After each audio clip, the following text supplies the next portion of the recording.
Not because the sniper missed his mark, or because the rifle misfired, or because fear paralyzed the trigger finger.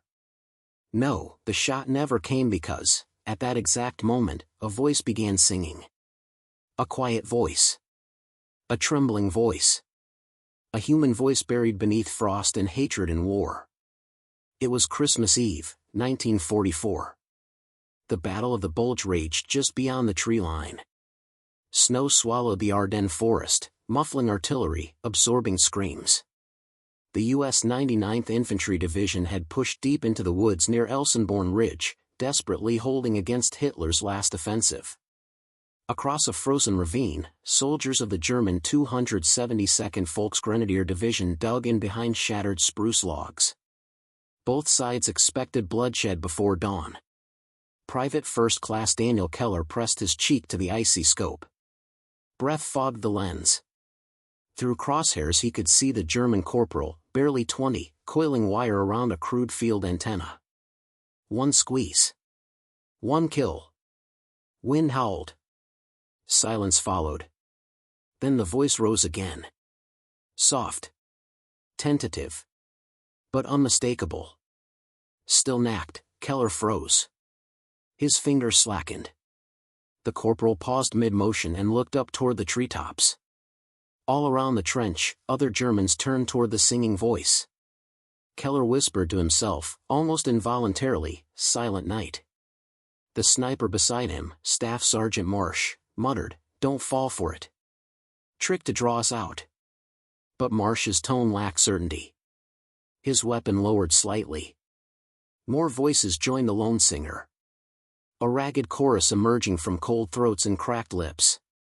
Heilage knacked, then, shockingly, impossibly, another sound answered.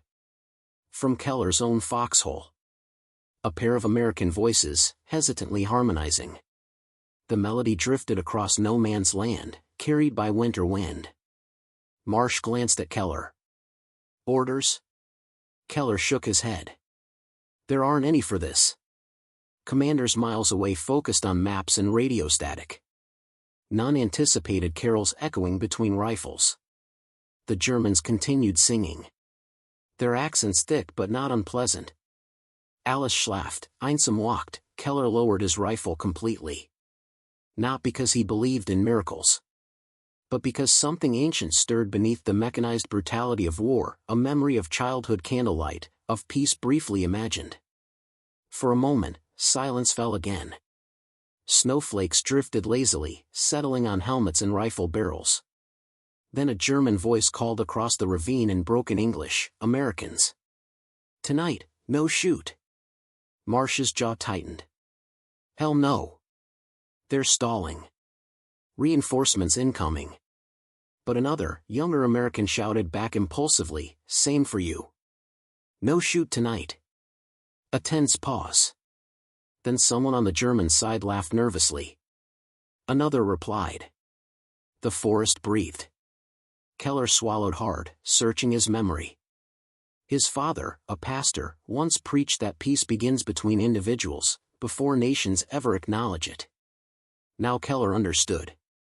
Slowly, shoulders hunched, rifle slung across his back, he emerged from the foxhole. Marsh hissed, "Are you out of your damn mind?" "I won't fire first," Keller replied. Gunmetal silence returned. But no bullets came. A German soldier climbed from the opposite trench and stepped cautiously forward, hands raised. Snow crunched under boots. Keller mirrored the gesture and advanced. The two men met near a small pine tree protruding through the ravine's ice. They stopped within 20 feet, breath visible in frigid gusts. The German extended a trembling hand. Keller's pulse thundered. For several seconds he hesitated, hearing the imagined crack of a rifle ending the fragile moment. Then Keller stepped forward and grasped the German's hand. A cheer rippled through both lines. Helmets emerged from foxholes. Rifles lowered. Marsh muttered, "God help us." Across the ravine, lanterns flickered to life. Germans produced tin cups of ersatz coffee. Americans fished chocolate bars from rations. The two sides approached cautiously, then clustered beneath the pine like nervous pilgrims. Keller shared cigarettes with the corporal he had nearly killed. The young German revealed his name, Matthias Braun, and confessed he hadn't wanted to attach the antenna. But orders, he shrugged. Keller nodded. Orders keep us alive. And get us killed. The men spoke fragments of broken languages, mostly gestures. Yet they understood more than words aloud. In that suspended hour between destruction and sunrise, war paused, not through negotiation, but through human exhaustion. As midnight bells tolled faintly from a distant chapel, Keller looked at Matthias and whispered, "Merry Christmas." Matthias replied, "Frohe Weihnachten." No shots were fired before dawn. The first forgotten ceasefire had begun. At 0300 hours, Colonel Weber studied the map spread across his makeshift field desk inside a shattered farmhouse. Outside, the forest glowed ghostly beneath a rising moon. The Battle of the Bulge demanded relentless pressure, yet German progress slowed dangerously along Elsenborn Ridge. American artillery dug in behind fortified positions threatened to stall Hitler's final gamble. Weber rubbed his temples. Fuel reserves dwindled. His men were starving. Morale, once fueled by promises of victory, now flickered like dying embers. Rumors of desertion whispered through ranks. His orders, advance at dawn. Whatever the cost. A panicked lieutenant burst into the farmhouse, boots tracking snow across the floor. Herr Oberst. Something strange, Americans and our men, they meet in the ravine. Weber's tired eyes narrowed. Meet? Explain. They share food, cigarettes. Sing songs, sir. Weber stiffened. Impossible. The lieutenant lowered his gaze. For a long moment Weber said nothing. Part of him, an old part buried beneath medals and obedience, felt the distant warmth of memory, his wife lighting candles for Advent, their son whispering Christmas prayers. But orders were absolute. He marched toward the ravine with a small detachment. As he approached, distant voices and laughter carried through the trees. His heart twisted. Weber froze behind a tree, observing the impossible scene. Americans and Germans huddled peacefully beneath a pine tree, exchanging gifts scraped from rations. Rifles lay abandoned in the snow. "Sir," whispered a sergeant, "shall we break it up?" Weber did not answer. His breath clouded. The scene violated every regulation, every expectation. Yet something within compelled stillness. He raised binoculars. On the American side, a chaplain offered silent prayer. A German medic tended frostbitten fingers of an American private. No guards. No deception. Only shared suffering. The sergeant repeated, "Orders, sir." Weber's voice dropped to a murmur, the consequences of interfering could shatter morale. Let them have this night. But at dawn, Weber interrupted harshly, "We fight again." He exhaled slowly. "Tonight, I saw men, not enemies." The sergeant nodded hesitantly. Weber turned and walked away, boots crunching snow. The lieutenant lingered. "Herr Oberst, shall we inform High Command?" "No," Weber snapped reflexively. Then softer, "No report will mention this." The ceasefire remained unofficial, undocumented. A silent rebellion against war's machinery. On the American side, Captain Donovan paced his command tent. Radioman Gomez nervously recounted the same unbelievable story. "They're singing with the Germans, sir. Real singing." Donovan stormed toward the ridge. He saw it, the pine tree illuminated by lantern glow, soldiers mingling. Donovan whispered, "God Almighty," his instinct screamed violation. Any unauthorized contact risked treason. But as he watched, he saw Private Keller laughing with a German corporal. For a fleeting second, Keller looked like a boy, not a killer. Donovan swallowed. Sergeant Marsh approached nervously. "Captain, orders?" Donovan inhaled cold air. "If I end this moment, I break something deeper than protocol." Marsh's eyes widened. "So we allow it?" "For tonight," Donovan replied. "Only tonight." He stepped toward the gathering. A German officer noticed him and extended a flask. Donovan hesitated, then accepted. Warm liquor steadied shaking hands. "We are enemies," the German said haltingly, "but tonight, peace?" Donovan nodded. "Peace." The two men clasped forearms, acknowledging a truce neither government sanctioned. Snow thickened. Men from both sides placed small tokens beneath the pine tree, ration tins, cigarettes, photos of loved ones. One soldier improvised a wooden cross, planting it in the snow. Keller noticed Matthias shivering violently. He placed his own blanket over the young corporal. Matthias' eyes misted. "You saved me," he whispered. Keller shook his head. "We saved each other." For hours, conversations murmured, songs drifted, weary bodies rested. Just before dawn, Colonel Weber watched from a distance. Captain Donovan stood opposite. Their eyes met across the ravine. Both men turned away. Neither saluted. Neither acknowledged weakness. But both understood. At 0500 hours, Weber ordered his men to return to their lines. Donovan issued the same command. Neither officer mentioned fraternization in reports. Rifles lifted. Helmets donned. Artillery thundered in the distance. Keller met Matthias' gaze one last time. "Will we see each other?" Keller asked. Matthias shook his head slowly. "War forgets."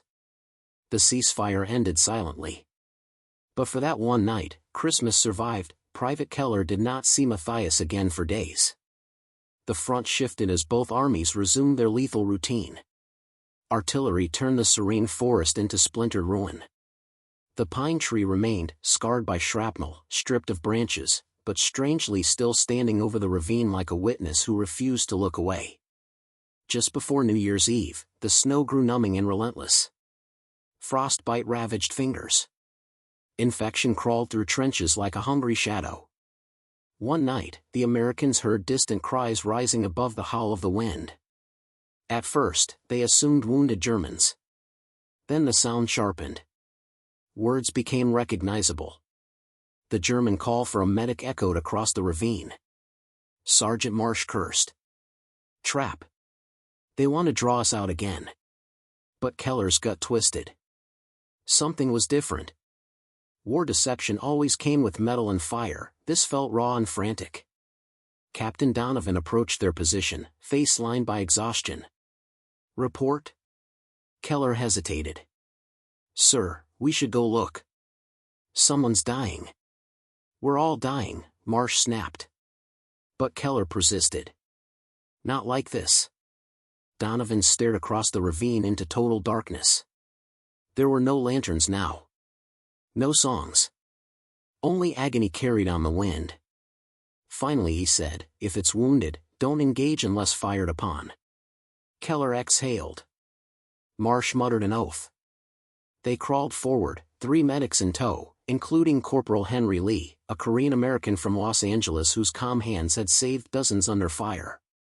Lee had witnessed the Christmas night ceasefire and secretly preserved its memory like a fragile ember of hope.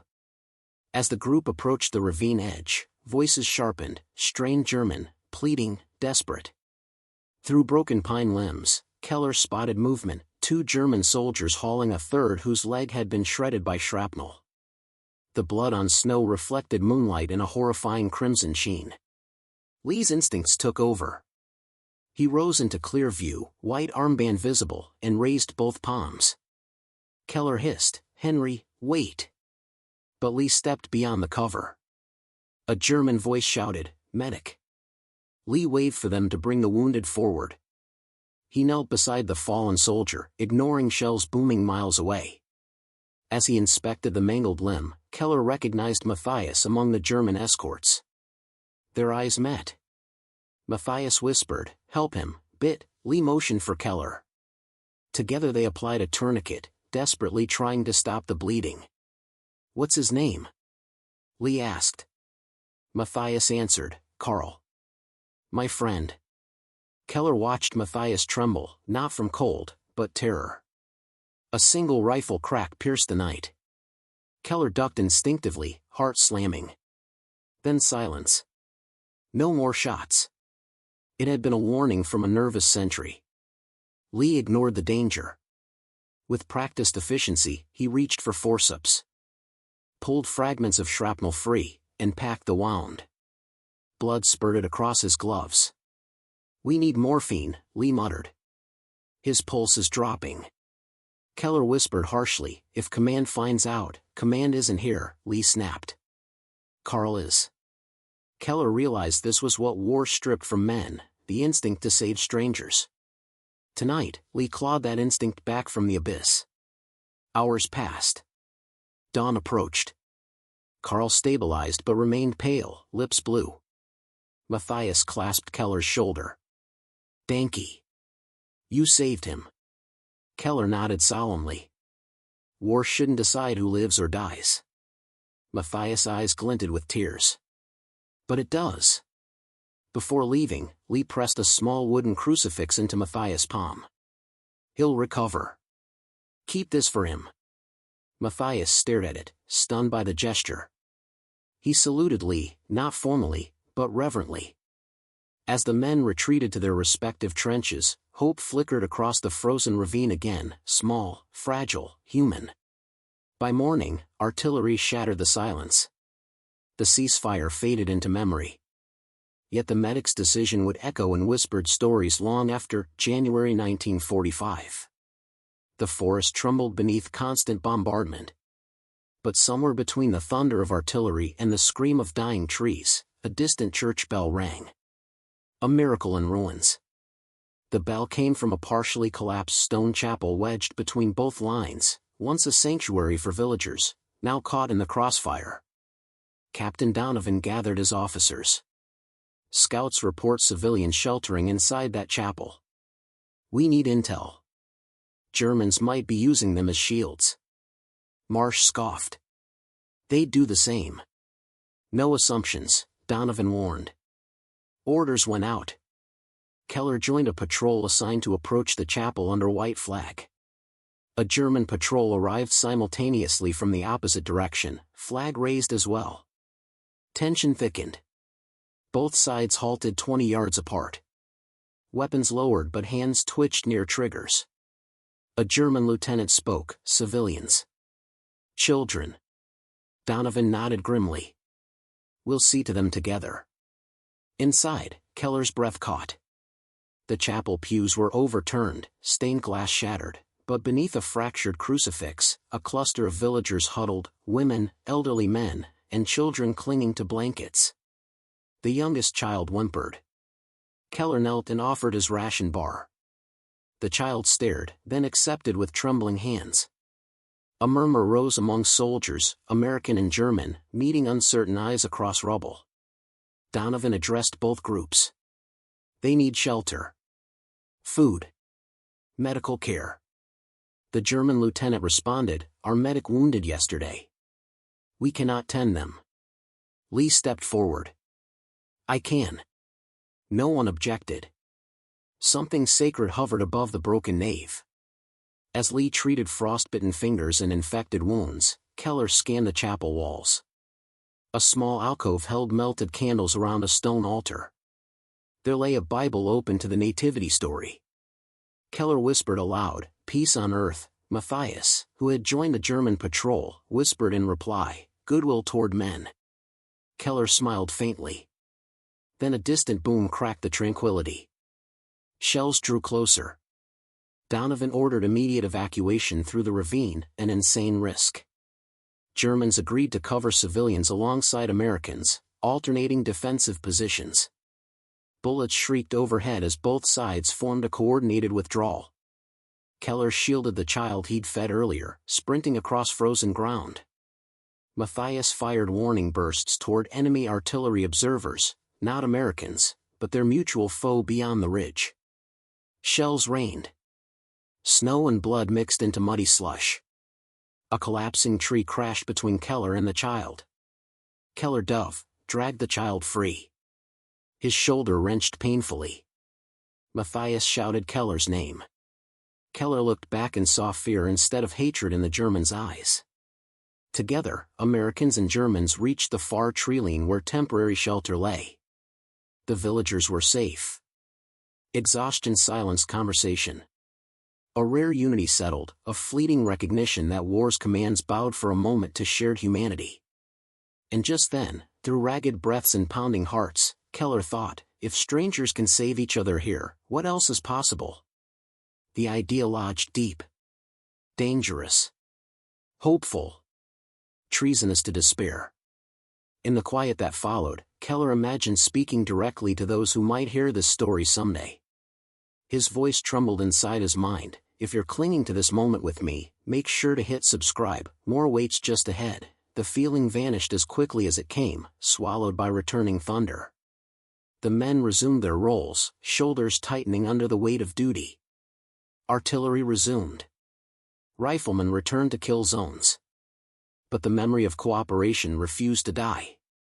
Keller clutched the child's blanket, left behind during the sprint, and whispered to himself, let the world remember this. Matthias said quietly, no one will. Perhaps Matthias was right. The chapel crumbled behind them hours later under direct bombardment. The bell never rang again. But echoes lingered in those who heard them, sharp, painful reminders that even amid the most savage winter of mankind, Christmas carved brief passages back to compassion. The weeks following the chapel evacuation carved deep wounds into both armies. The bulge intensified. Temperatures plunged, frost forming inside boots and weapons freezing mid-action. Men grew mechanical, hands numb, minds hollow. Rumors drifted among foxholes. Whispers of German units running out of ammunition. American supply lines buckling. Deserters captured and executed. Entire battalions disappeared beneath the forest. But one rumor spread faster, carried between trenches like a forbidden prayer. The Christmas ceasefire had happened again, secretly, briefly, and perhaps others were attempting similar truces. Keller didn't dare speak it aloud. Hope was fragile. Then, one night shortly before Epiphany, intelligence confirmed a horrifying development. Both sides held prisoners, small groups captured during scattered skirmishes. Most were frostbitten, starving, and rapidly declining. Captain Donovan summoned his officers. Keller attended because of his patrol experience. Donovan spoke gravely. Enemy prisoners won't survive another night. We lack supplies. They do too. Transport is impossible. Marsh grunted. What are you suggesting? We shoot them? No, Donovan snapped. Something else. Silence fell. Donovan continued, a prisoner exchange. Quiet. No paperwork. No command interference. Marsh looked shocked. Sir, that's mutiny if reported. Salvation if successful. After a long pause, Marsh muttered, we're beyond sanity anyway. The plan was simple and suicidal, approach enemy lines under white flags and negotiate a swap, 5 Germans for 5 Americans, both sides responsible for medical care afterward. Before dawn, Keller marched with the delegation carrying makeshift stretchers across snow. Frost crystallized inside nostrils. The ravine resembled a graveyard full of shattered timber and frozen corpses. A German patrol emerged cautiously, weapons lowered. Keller recognized Matthias leading them. Fate couldn't resist weaving their paths. Donovan addressed the German lieutenant, we have your wounded prisoners. The lieutenant nodded grimly.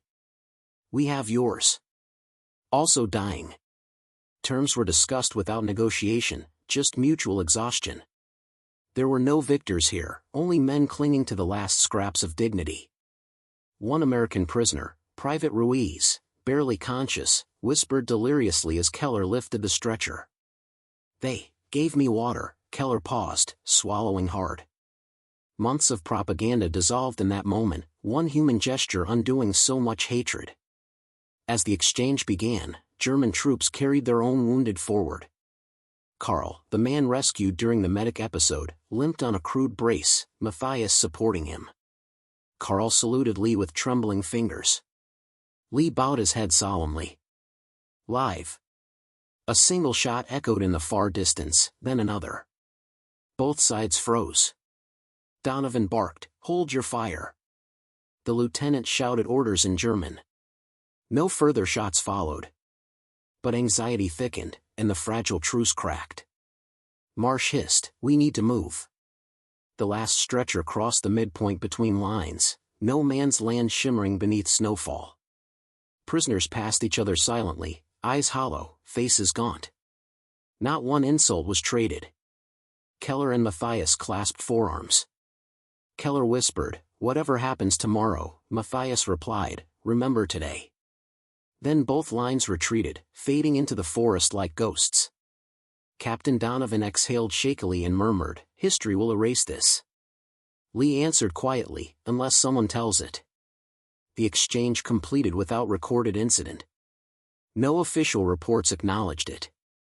But rumors spread underground, soldiers passing the tale like contraband hope. Some called it treason. Others miracle. War refused to pause. Yet for a fleeting hour, humanity breached its frozen walls again. January deepened into a merciless winter. Ammunition and rations dwindled. Both armies prepared for the final push along the ridge. Exhaustion hung heavy, a weight almost physical. Keller felt it in his bones. The ceasefires were ending for good. On a frigid night lit by aurora shimmering faintly between clouds, Keller sat in his foxhole writing a letter. Not to family, they believed he was already gone, the War Department mistakenly notifying them weeks earlier. He used his paper instead to write a different kind of message. "Matthias," he wrote carefully, "if either of us lives beyond this ridge, remember tonight. Remember that peace existed, if only in stolen moments." He folded the letter, uncertain how he would ever deliver it. Gunfire erupted. Spotters called incoming artillery. Rounds screamed overhead, detonating along the ravine. Snow became airborne ash. Keller shielded himself, heart hammering. A runner stumbled into the foxhole. Patrol found bodies, Germans. Killed execution style. No shell damage. Marsh muttered, "Someone didn't appreciate the ceasefire."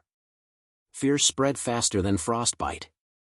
If either side suspected collaboration, executions were guaranteed. Later that night, Keller volunteered to retrieve identification from the bodies for intelligence. Lee joined him. Marsh protested, but Donovan approved. The dead deserve names. They approached the ravine under darkness. Moonlight revealed 3 German soldiers lying side by side. Execution shots to the back of the head. Keller's breath caught. One face was familiar. Not Matthias. Thank God. But Keller recognized Karl's crucifix lying in the snow, Lee's gift. Lee knelt slowly, trembling. He whispered a prayer. Keller whispered, "This wasn't artillery." Someone didn't want word spreading. Lee clenched his jaw. "We need to bury them." Keller nodded. Hours later, after digging with numb hands, they lowered the bodies into the frozen earth. Lee placed the crucifix atop the mound. He whispered, "Forgive us all." As they turned back toward American lines, Keller sensed someone watching.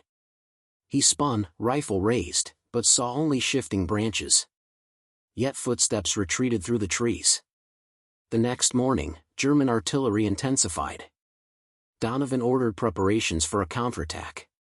Weapons were distributed. No mention of funerals.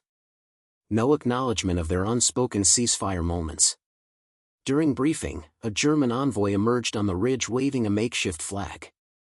The American machine gunner almost fired before Donovan intervened.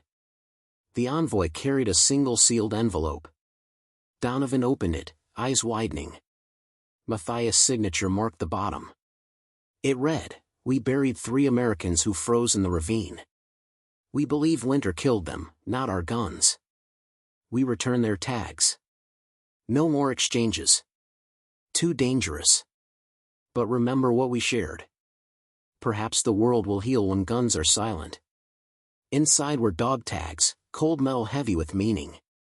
Marsh spat, "Could be a trap." Donovan responded, "Or the last honest message left in this hell." Keller clutched the envelope. His letter to Matthias remained in his coat pocket, undelivered. He realized the chance to deliver it might never come. That night, Keller whispered a vow to the dark sky: "I will carry these memories. I will not let them die." The artillery roared again. There would be no more ceasefires. But the last letters ensured the truth lived on, not in official reports or propaganda, but in the fragile, rebellious hearts of those who defied hatred long enough to remember compassion. Snowflakes drifted thick and silent, smothering the distant artillery in blankets of white. The dying thunder of the Battle of the Bulge echoed across frozen ravines. But tonight, on a sloping ridge near St. Vith, the guns had fallen strangely quiet. Private Lucas Schneider tightened his greatcoat and stared across the tree line. Somewhere out there, past the jagged silhouettes of pines, lay the American lines. He wondered whether their soldiers felt the same hollow exhaustion.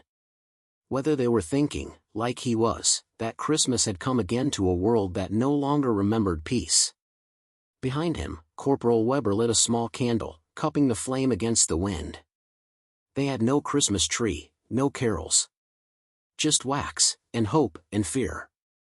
Lucas whispered, "Should we hide it? Command will call it treason." Weber shrugged. "Light spreads. Let it spread." Across the frozen field, Private Daniel Hayes of the U.S. 106th Infantry spotted the flicker first. A single trembling flame in enemy territory. The men huddled around him and the trench leaned in, curiosity drawn to the fragile glow in the darkness. "Is it a trap?" Private Stern muttered. Hayes shook his head slowly. "Not everything out here is a trap." The thought seemed impossible, and yet Hayes remembered stories. Stories the older vets whispered, French villages where German and American medics worked together. The infantryman near Monshaw who exchanged cigarettes one Christmas night. The legend of British and German soldiers burying their dead side by side. And far to the east, Russian and German soldiers carrying wounded men from no man's land beneath white flags of snow. 5 stories. 5 small rebellions against impossible war. Maybe there was room for one more. Hayes grabbed his own candle stub, something his mother had slipped into his kit back home. He pulled himself up above the trench line. "Hayes! Get down, you idiot," his sergeant barked. But Hayes just stood, holding the flame high so it would be seen. Across the field, the first candle brightened noticeably. A second was lit beside it. Then a third. For a moment, one terrible, miraculous moment, the ridge glowed like a wavering constellation of fragile stars. 2 armies watched each other through tears. The American lieutenant whispered, "Hold fire. Anyone shoots without direct command answers to me." German officers, too, saw the lights and recognized something ancient stirring. Orders mattered, but the men were breaking beneath the weight of endless killing. Tonight, without signing agreements, without translators, without treaties, the guns remained silent. The only sound was the wind brushing snow through skeletal branches. The candles flickered, stretching golden light across icy emptiness. Lucas and Hayes stepped forward, both men, thousands of miles from home, hearts pounding hard enough to be heard through wool uniforms, took a step into no man's land. Another. And another. Snow crunched under boots that had known nothing but mud and fear for months. They stopped 20 paces apart.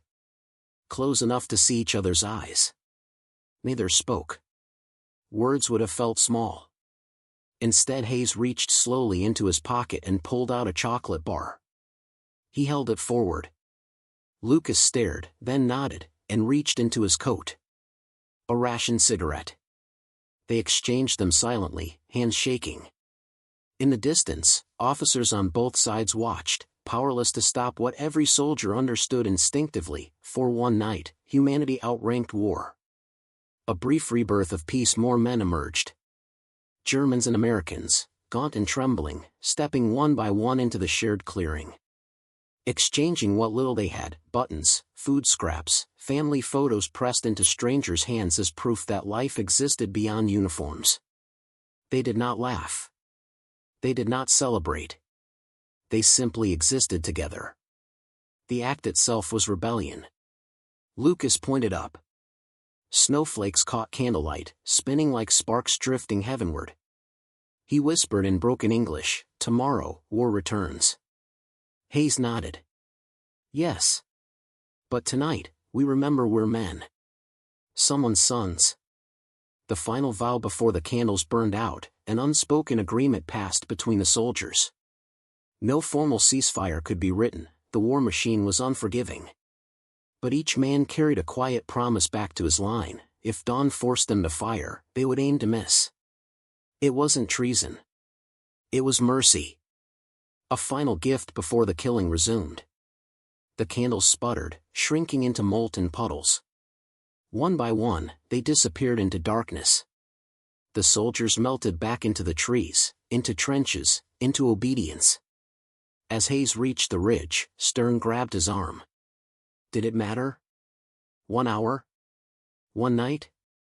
Hayes looked back to where the candles had glowed. It always matters. If humans stop trying, the war wins twice.